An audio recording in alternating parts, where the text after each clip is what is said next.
Outside Bethlehem's hospital earlier this month, Ismail Hawaja sat sick with grief. The Israelis had killed his wife Huda, he told CBC, with an explosion at their home.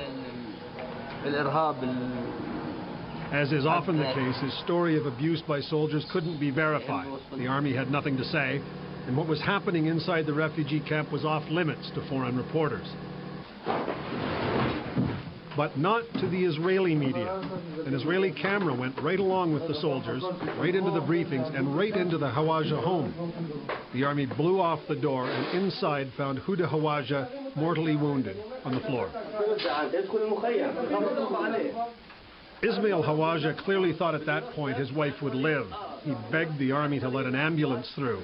There were delays. The camera captured the terror of the woman's young daughter and her brother's attempt to stop her from showing the soldiers her fear. After the mother was finally taken out, one of the soldiers spoke to the news crew. "I don't know what we're doing here," he said. "Purification, maybe.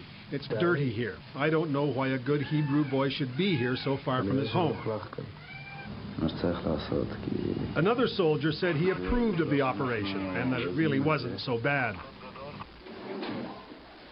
The soldiers then tore the house apart, evidently looking for weapons. In another scene, a girl begged soldiers not to demolish her home's wall, but in vain. Soldiers commonly smash walls to get into adjacent houses. This tape was actually not supposed to be aired. The arrangement is this. All three networks here agree that if the army doesn't like what's filmed, the footage is never broadcast. In this case, the army decided this tape was too embarrassing, too damaging, so it ordered it shelved. But this past weekend, Israel's Channel 2 decided to break the embargo, and the army and the government and a lot of viewers did not like what they saw. So, on the one this side, Israeli official, who strongly condemns Palestinian censorship, had this to say. I would have expected, a little bit more, I would call it self-censorship on the part of the Israeli media.